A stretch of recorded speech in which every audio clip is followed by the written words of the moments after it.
It was a house that loomed over the town like a forgotten sentinel, its crumbling facade a whisper of a time long past. The mansion on Gloomy Hill stood isolated, shrouded in mist, its silhouette barely visible against the darkening sky. To most, it was simply a relic of an age better forgotten, but to those who dared venture near, there was something palpably wrong about the place. An air of malevolence lingered, as if the very stones of the building held secrets that should never be unearthed. The Harper family was unaware of the house's sinister history when they bought it. Robert Harper, a man hardened by years of city life, saw the mansion as a fresh start for him and his family. The sprawling estate seemed perfect, a quiet place where his children could roam and his wife, Evelyn, could paint the picturesque landscapes of the surrounding countryside. But as their car crested the hill, and the mansion came into full view for the first time, a wave of unease rippled through Robert. He glanced at Evelyn, whose eyes were fixed on the house. She was gripping the armrest tightly, her knuckles white, and her face paler than usual. She had been quiet during the drive, more so than usual, but now the silence felt oppressive. Robert tried to shake off the growing sense of dread that was creeping up his spine. "It's just the wind," he told himself as they exited the car and stood before the looming structure. Yet there was no wind, only a suffocating stillness. The children, Caleb and Lily, bounded out of the car, seemingly oblivious to the mansion's ominous aura. To them, it was nothing more than a grand adventure, a house full of mysteries waiting to be uncovered. Their laughter echoed unnervingly as they disappeared inside, their footsteps fading into the depths of the mansion. As they crossed the threshold, the air within the house felt heavy, almost damp, like stepping into a tomb. Dust clung to the corners, and the faint scent of decay lingered, but Robert brushed it off as years of neglect. It was an old house, after all. He turned to Evelyn, expecting to see her usual calm expression, but instead, she stood frozen at the door, staring up the staircase with wide, unblinking eyes. "Evelyn?" Robert asked, stepping toward her. "Are you all right?" She blinked, as though snapping out of a trance. I thought I saw something," she whispered, her voice shaky. She looked at him, her eyes filled with a quiet terror. A shadow, moving at the top of the stairs. Robert followed her gaze, but there was nothing, just the dim hallway stretching into the darkness beyond. "It's probably just your imagination," he said, though he couldn't shake the feeling that she was right. There was something wrong with the house. But they had just moved in, and he wasn't about to let a few odd sensations ruin their new beginning. "Let's get unpacked," he added, trying to sound reassuring. As the hours passed and the sun dipped below the horizon, the mansion seemed to come alive. The faint creaks and groans of the house settling grew louder, as though the walls themselves were whispering. The once beautiful and grand home now seemed to exude a sense of foreboding, its vast corridors filled with a lurking presence that neither Robert nor Evelyn could fully comprehend. That night, as they settled into their new bedroom, a strange unease clung to the air. Outside, the wind had begun to howl, rattling the windows as though begging to be let inside. Evelyn sat up in bed, her eyes wide open, staring at the door. "Do you hear that?" she whispered. Robert strained to listen, but all he could hear was the wind. "I don't hear anything," he replied, his voice hushed. Evelyn shook her head, her voice barely audible now. "No, it's not the wind. It's something else. Something moving." Then, just as she said it, Robert heard it too, a faint scuffling sound, like footsteps, coming from somewhere deep within the house. He froze, his heart hammering in his chest as the footsteps seemed to draw closer, slow and deliberate. "Maybe it's just the kids," Robert offered, though he knew the sound was far too heavy to be either Caleb or Lily. Evelyn didn't respond. She simply stared at the door, her breath shallow, her face drained of color. Robert slid out of bed, his body tense, every instinct telling him to stay put. But he couldn't ignore it. Grabbing a flashlight from the nightstand, he crept toward the door, the floorboards creaking beneath his feet. He opened it slowly, peering into the dark hallway beyond. The house was silent now, as though the very air had stilled in anticipation. He took a step into the hall, his heart pounding in his ears, and that's when he saw it, a shadow at the far end of the corridor. It moved unnaturally, as though it was part of the darkness itself, slithering across the walls like a living entity. And then, in an instant, it was gone. Robert stood frozen in place, his breath caught in his throat. He wanted to believe his eyes were playing tricks on him, that it was just a trick of the light, but deep down, he knew better. There was something in the house with them, something ancient and malevolent. And it was watching. The next morning, the house on Gloomy Hill stood silent and indifferent to the terrors of the previous night. But the Harper family knew something malevolent lingered within those walls.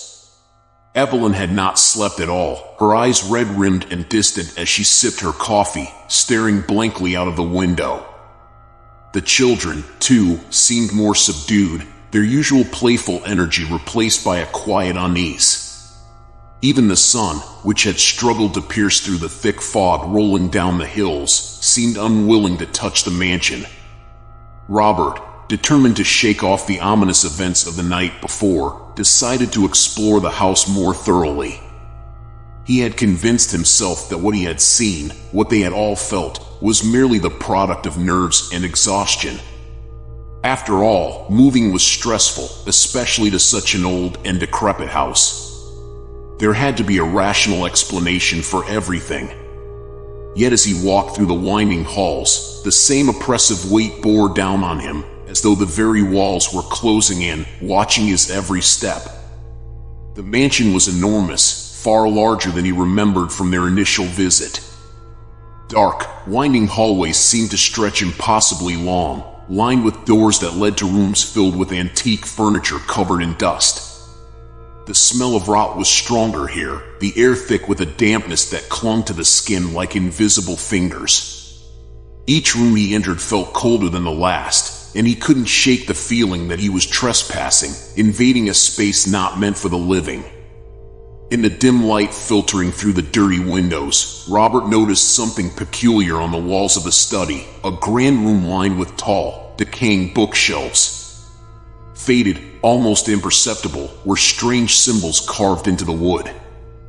They were intricate and archaic, unlike any language he had seen before. As he ran his fingers over the grooves, an icy chill shot through his body, and for a moment, he could have sworn the carvings pulsed with a life of their own. "Evelyn needs to see this," he muttered, but even as he said the words, a part of him hesitated. What would she think? What would she feel? He could already see the fear etched into her eyes deepening, spiraling her into the same dread that was tightening around his own heart. He decided against calling her.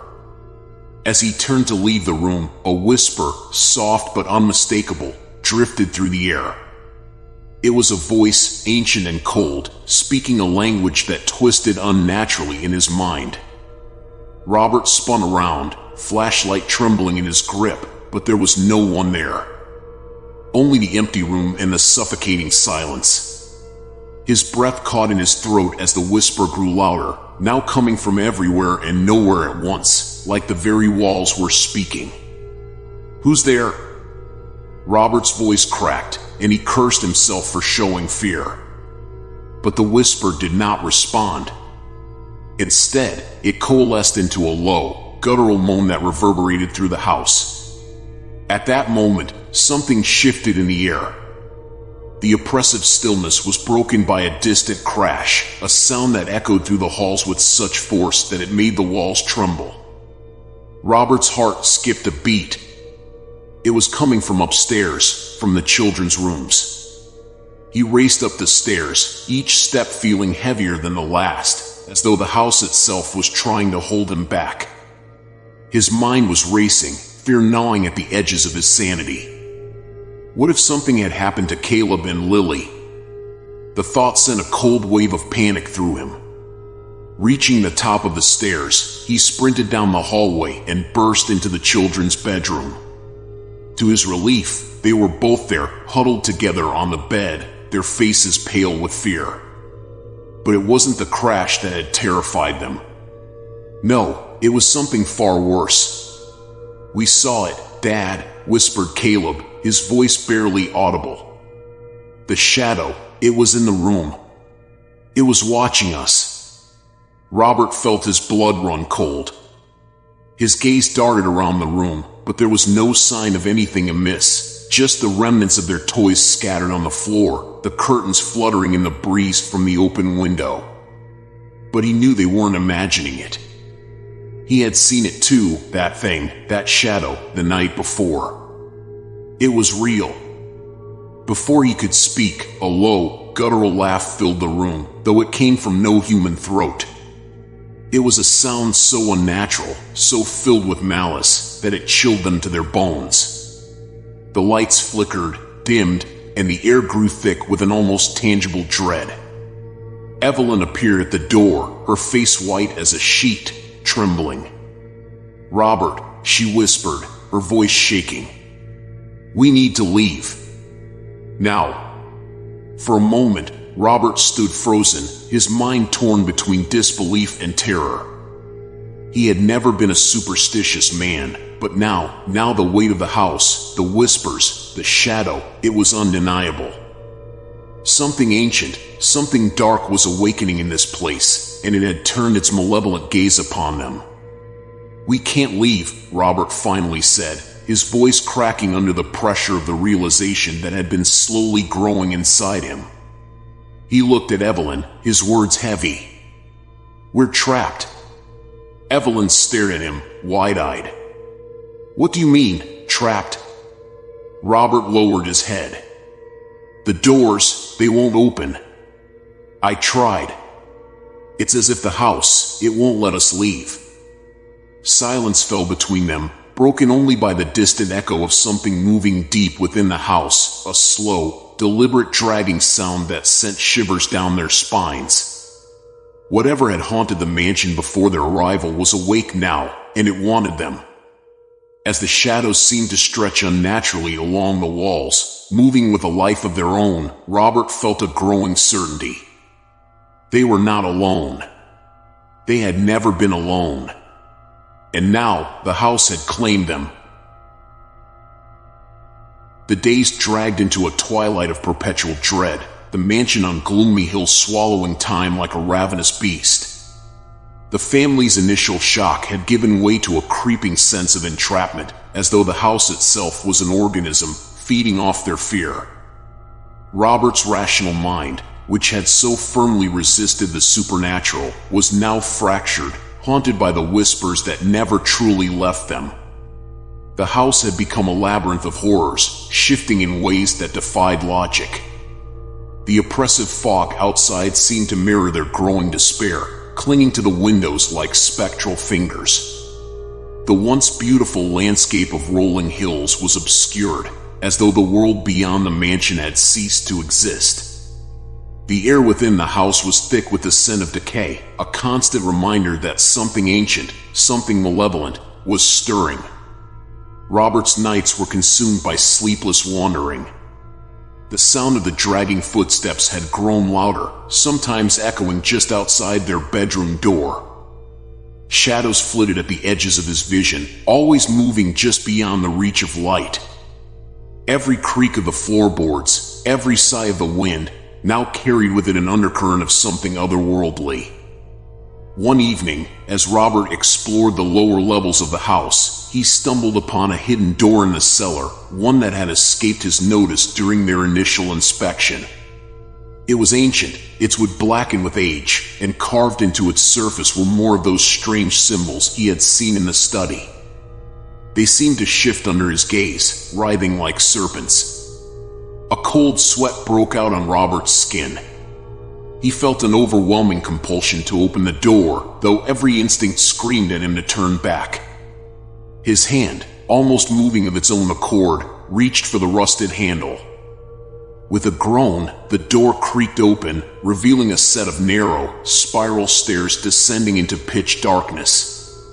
He hesitated. The air that seeped from the depths was foul, thick with an ancient, suffocating stench that clawed at his throat. But something deeper, some dark curiosity, compelled him forward. He retrieved a lantern from a nearby shelf and descended into the gloom, the light flickering weakly against the oppressive blackness. The steps spiraled downwards far longer than the dimensions of the house should have allowed, a paradoxical depth that felt like it was pulling him into the bowels of the earth itself. With each step, the temperature plummeted, and the walls began to sweat, their surfaces slick with moisture that smelled faintly of sulfur. At the bottom, Robert found himself standing before a vast, subterranean chamber. The air here was heavy with an unnatural stillness, as though sound itself dared not intrude. The floor was smooth stone, polished to a dark gleam, and in the center of the room stood a grotesque altar, its surface etched with the same twisted symbols he had seen throughout the house. But here, in the dim light of the lantern, they seemed to pulse with a sickly green glow. His breath caught in his throat as he took in the altar's adornments. Bones, human in shape but ancient beyond reckoning, were arranged in ritualistic patterns, their surfaces blackened and cracked with age. There was something disturbingly deliberate about the arrangement, as though the bones themselves had been part of some foul ceremony, long forgotten by time but still potent in its horror. A sudden wave of nausea hit him, the oppressive stench of rot overwhelming his senses. Robert staggered back, the lantern shaking in his hand.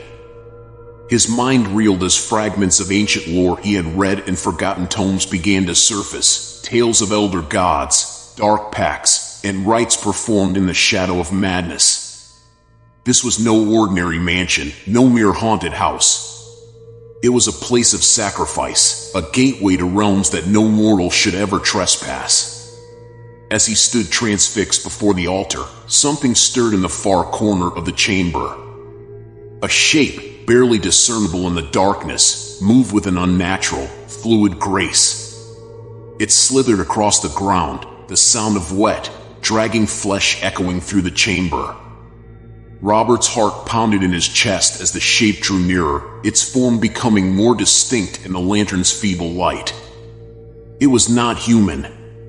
It was a thing born of nightmares, its body a writhing mass of sinew and shadow, with limbs that twisted at unnatural angles. Its face, if it could even be called that, was a blank expanse of flesh, devoid of features except for a single, glowing eye that burned with a malevolent hunger. Paralyzed by terror, Robert could only watch as the creature slithered towards him. His mind screamed at him to run, to flee this abominable place, but his legs refused to move. The creature paused before him, its eye locking onto his with an intensity that seemed to pierce through his soul. And then, in a voice that was not a voice, but a thought, an ancient, alien thought, it spoke. "You cannot leave. You are bound to this place, as we are bound to you." Robert's mind shattered under the weight of those words, the reality of his situation crashing down on him. This was no ordinary haunting. This was a curse, woven into the very fabric of the house, a curse that had claimed the souls of its past inhabitants, and now it had claimed him and his family. The creature's gaze lingered on him for a moment longer before it slowly slithered back into the darkness, leaving Robert standing alone in the chamber, trembling, the full horror of what he had uncovered settling into his bones. He stumbled back up the spiral staircase, desperate to escape the suffocating blackness of the chamber below. When he emerged back into the cellar, he slammed the door shut behind him, his breath ragged and shallow.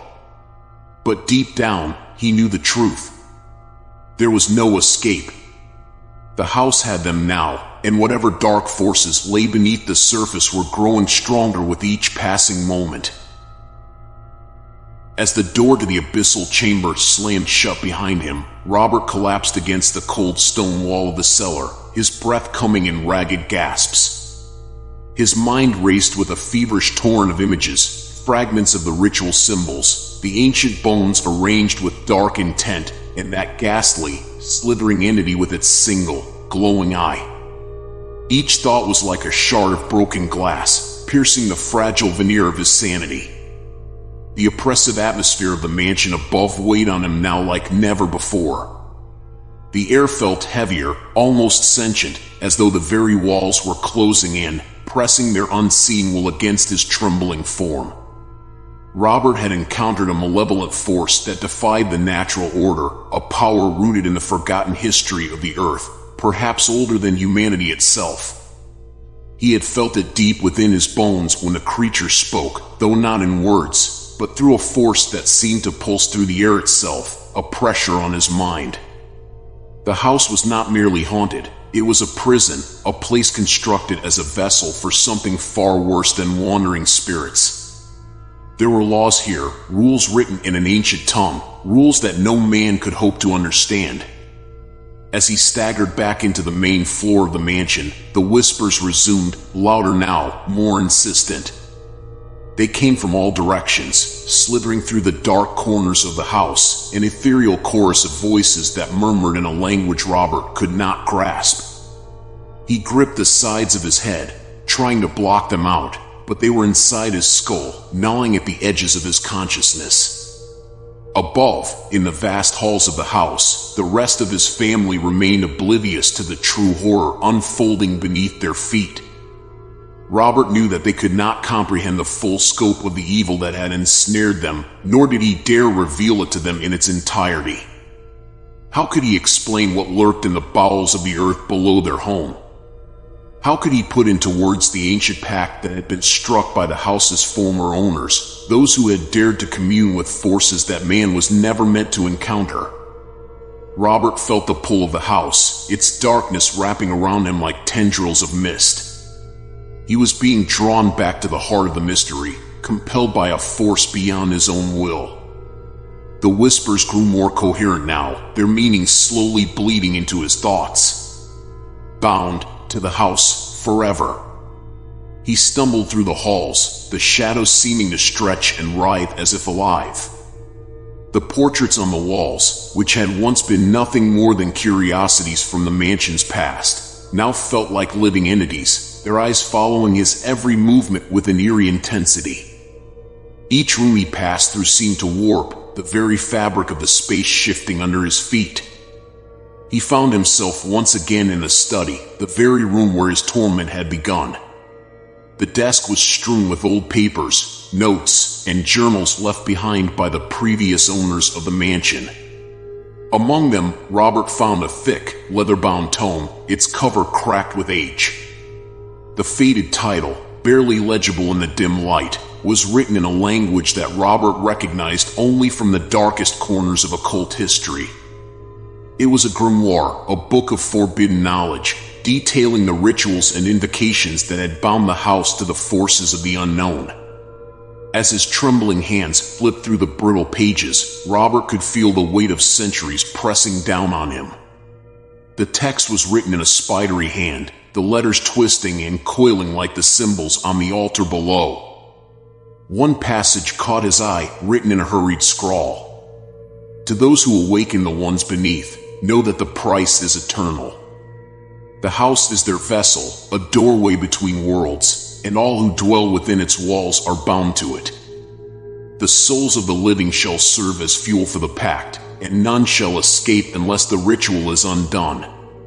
But beware, for the darkness is always watching, and it hungers for those who seek its secrets. A cold realization washed over Robert. The house had not chosen them by accident. The family was not merely the latest in a line of unfortunate tenants, it had been drawn to them, ensnaring them in its web of dark power. And now, they were trapped within the curse that consumed the souls of its inhabitants. Robert's hands clenched into fists. He could not let this continue. There had to be a way to undo the curse, to break the hold that the house had over them. But the thought of confronting the ancient forces that lurked beneath the mansion filled him with a dread so profound it was almost paralyzing. Suddenly, a piercing scream shattered the stillness. It came from upstairs, from where his wife and children were. The sound was unlike anything Robert had ever heard, filled with primal terror, as though the very essence of her being was being torn apart. Without thinking, Robert ran toward the stairs, his legs moving with a frantic urgency. The house seemed to shift around him, as though it were alive, warping the space between him and his family. The walls closed in, narrowing the hallway, and the floorboards groaned beneath his feet, as if trying to swallow him whole.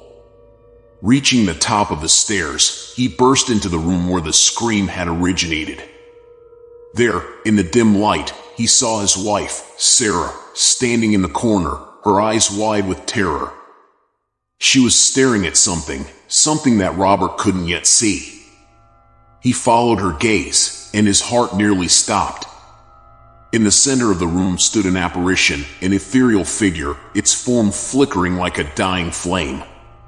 It was not a person, but a grotesque mockery of one, its face twisted in a rictus of agony.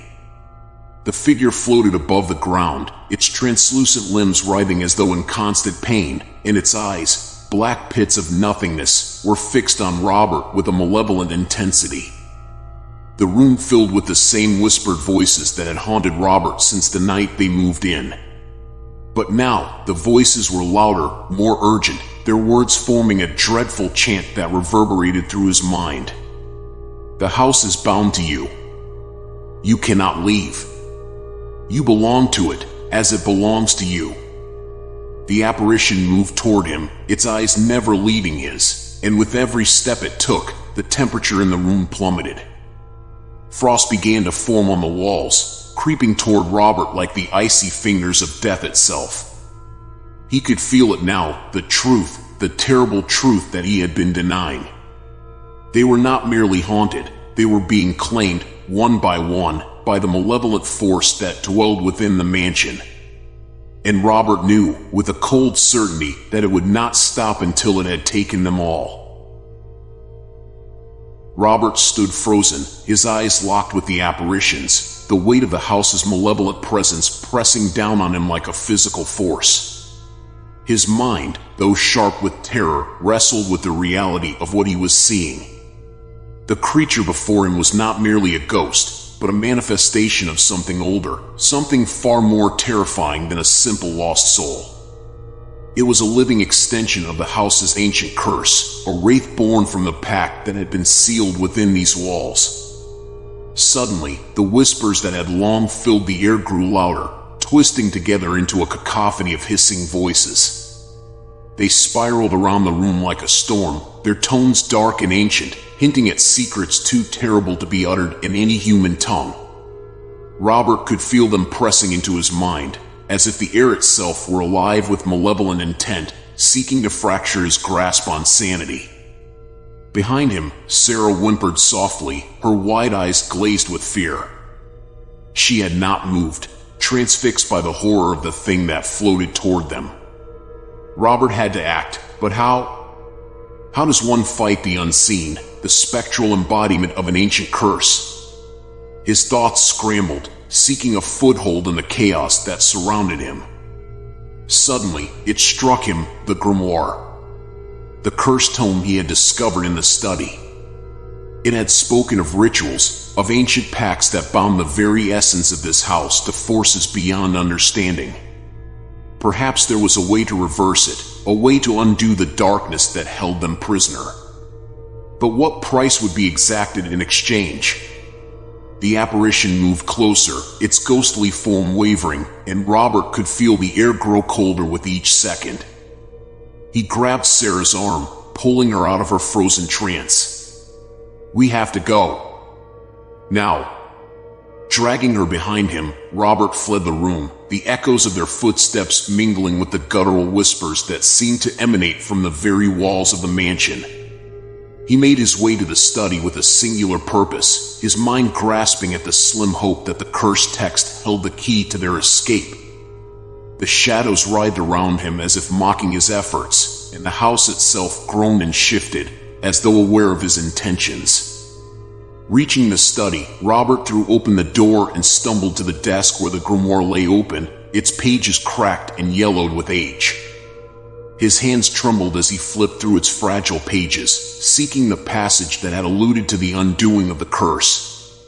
Sarah, barely coherent from the terror that gripped her, whispered, "Robert, what is happening? What is that thing?" His voice, thick with dread, barely came out. "It's not a ghost, Sarah. It's something far worse.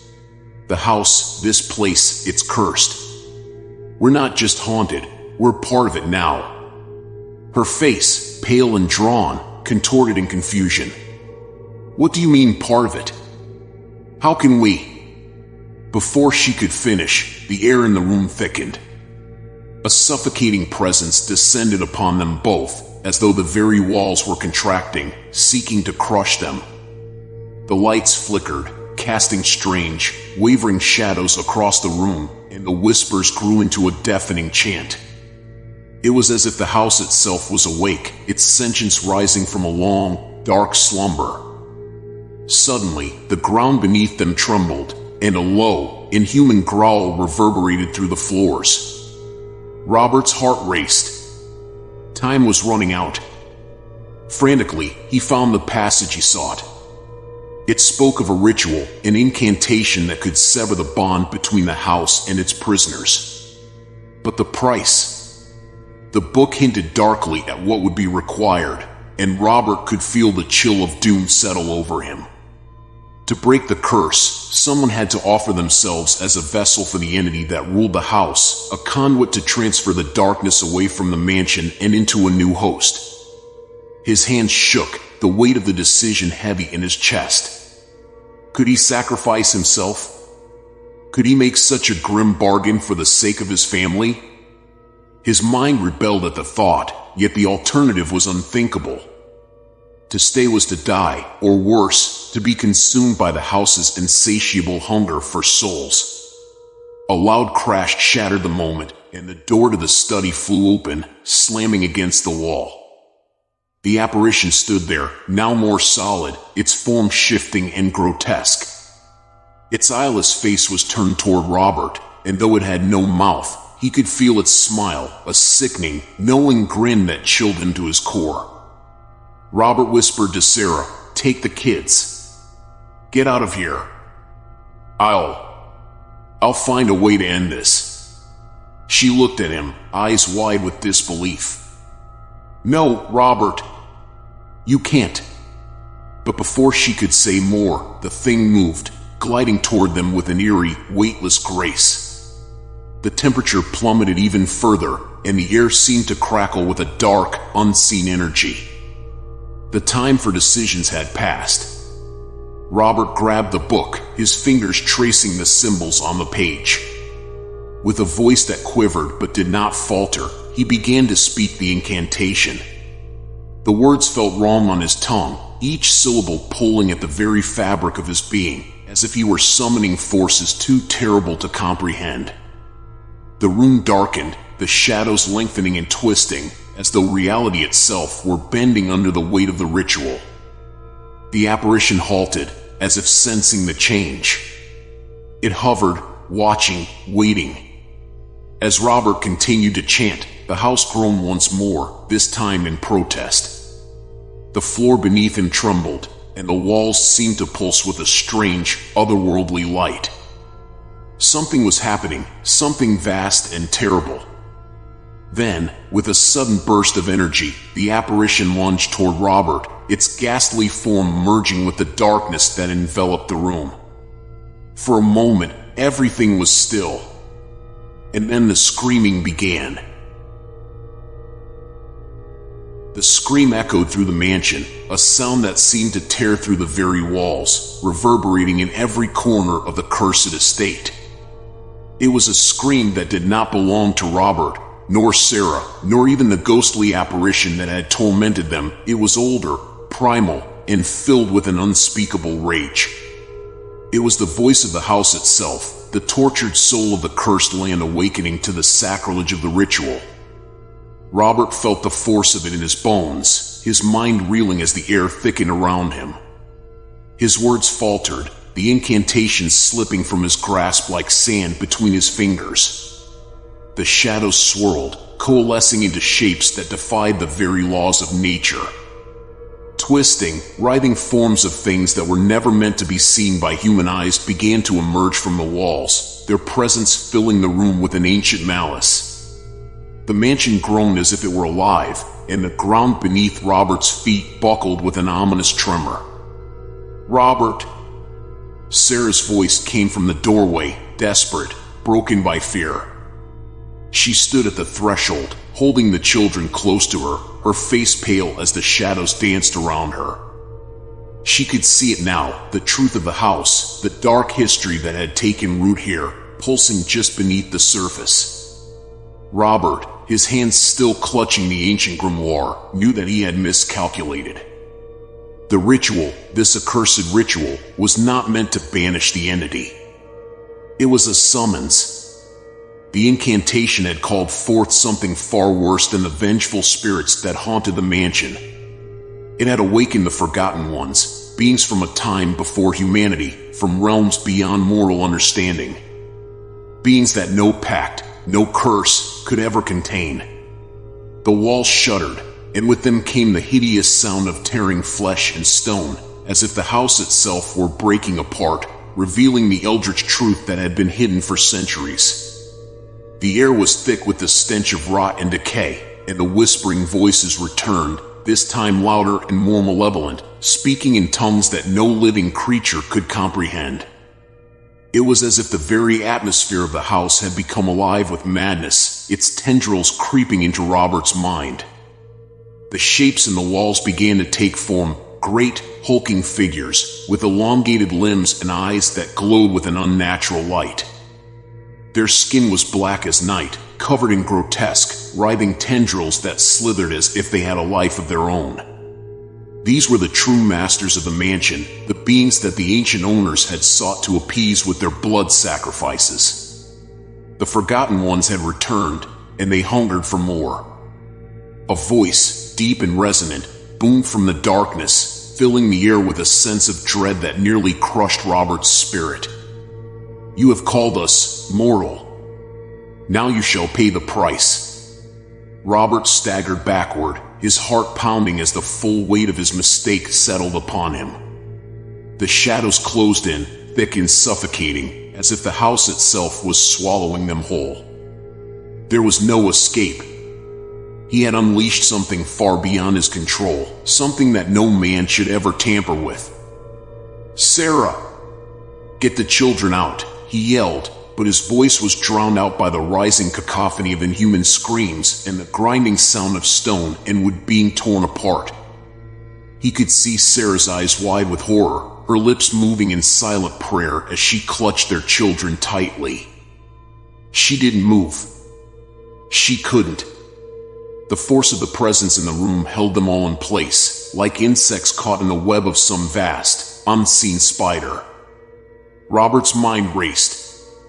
The ritual had failed, but there had to be something else, some way to stop this madness before they were consumed. He rifled through the pages of the grimoire, his fingers shaking as they traced the ancient script, searching for anything that could offer salvation. And then, deep within the final pages, he found it. A single phrase, scrawled in blood-red ink, barely legible beneath the grime of centuries. "The blood of the one who called shall seal the pact once more." His breath caught in his throat. The realization hit him like a hammer.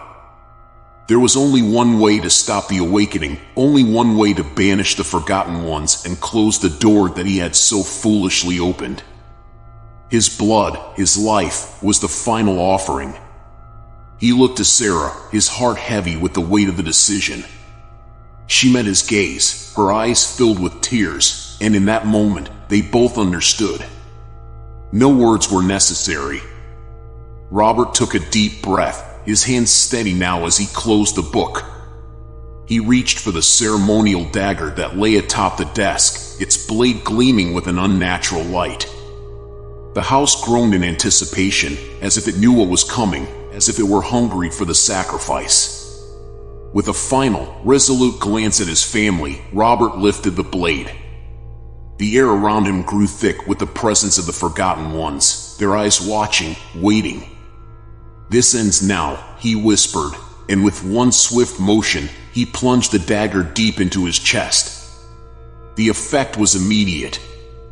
The house shook violently, as if the very foundations were being ripped apart. The shadows recoiled, the Forgotten Ones letting out a collective roar of fury as their hold on the physical realm began to weaken. The tendrils of darkness that had filled the room shrank back, retreating into the walls, and the air cleared, the oppressive weight lifting. Robert collapsed to the floor, the life draining from him in a warm, crimson pool. As his vision blurred, he could see Sarah rushing toward him, her face twisted in anguish, but her form seemed to flicker, as if she were fading from his sight. The mansion's curse was lifting, the house releasing its grip on those who had been trapped within its walls for so long. In his final moments, Robert felt a strange peace wash over him. The whispers had stopped. The presence of the Forgotten Ones had faded. The house, once so full of malevolence, was silent. And as the darkness closed in around him, Robert knew that the nightmare had finally ended. But deep within the bowels of the mansion, where the light of day never reached, the whispers began anew.